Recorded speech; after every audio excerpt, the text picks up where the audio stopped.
মুখ্যমন্ত্ৰী ডক্টৰ হিমন্ত বিশ্ব শৰ্মাৰ কাৰ্যকালত ঘোষ লৈ হাত দাঙিলে বহু চৰকাৰী বিষয়া কৰ্মচাৰীয়ে। আলহী হৈছিল ৰঙা ঘৰত, চাকৰি হেৰুৱাইছে বহুতে, কিন্তু ডেমকেয়াৰ বন বিভাগ। মুখ্যমন্ত্ৰীক কেৰেপ নকৰে NK ডিভিজনৰ বন কৰ্মীয়ে। হয়, ঠিকেই শুনিছে, কিয়নো অলপতে ট্ৰেক্টৰ ধৰি 25,000 খালে মঙলদৈৰ ভেবৰঘাটৰ এজন বন কৰ্মীয়ে। প্ৰথমে এই দৃশ্যটো ভালকৈ এবাৰ চাওক।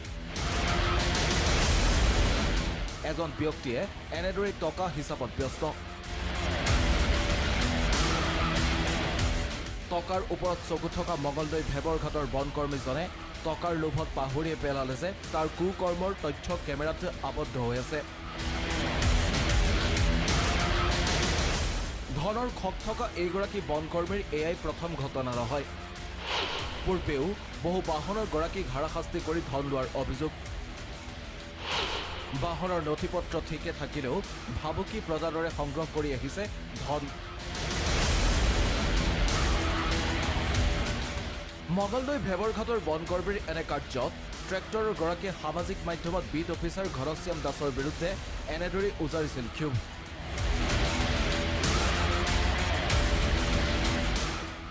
সামাজিক মাধ্যমত পোষ্ট সুমন চহৰীয়া নামৰ এজন ব্যক্তিৰ।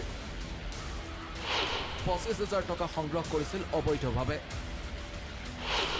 ধন সংগ্ৰহ কৰি নিদিলে কোনো ৰচিদ। সুমন চহৰীয়া নামৰ ব্যক্তিজনে সামাজিক মাধ্যমত এই কথাও লিখিছে। গেলৈডিঙি গাঁৱৰ পৰা প্ৰায় 11:30 বজাত জব্দ কৰা ট্ৰেক্টৰখন নিশা 10:30 বজাত 25,000ৰ বিনিময়ত এৰি দিয়ে।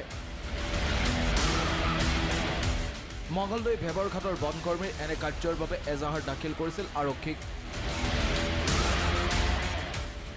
উল্লেখ্য যে জব্দকৃত বাহনৰ পৰা অনলাইন মাধ্যমেৰে সংগ্ৰহ কৰিব পাৰে কৰ।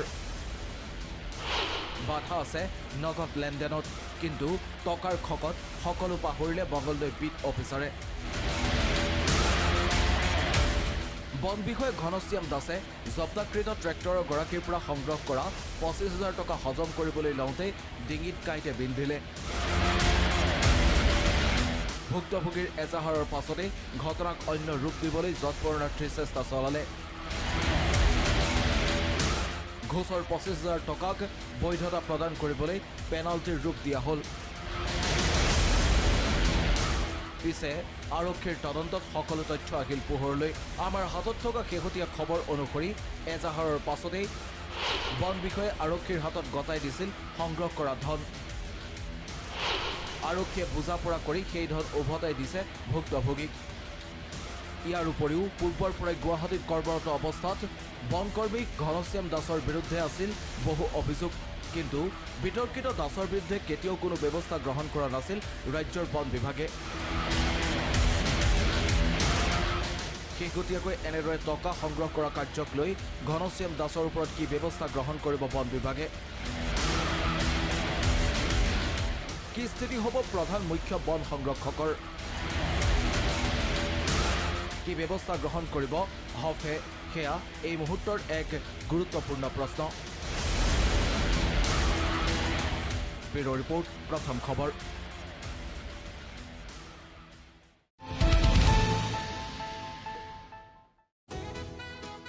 আপোনাৰ পচন্দৰ ঘৰ এটা বিচাৰি আপুনি হাবাথুৰি খাইছে নেকি? আমি দিম এটা নিৰ্ভৰযোগ্য ঠিকনা, সকলো সুবিধা সম্পন্ন আপোনাৰ সপোনৰ ঘৰ। আজিয়ে যোগাযোগ কৰক গ্ৰীণটেক ৰেচিডেন্সিৰ সৈতে। গ্ৰীণটেক ৰেচিডেন্সি, এটা নতুন জীৱনৰ সঠিক আৰম্ভণি। যোগাযোগ কৰক 9707512000, 9707601200, ধাৰাপুৰ, গুৱাহাটী।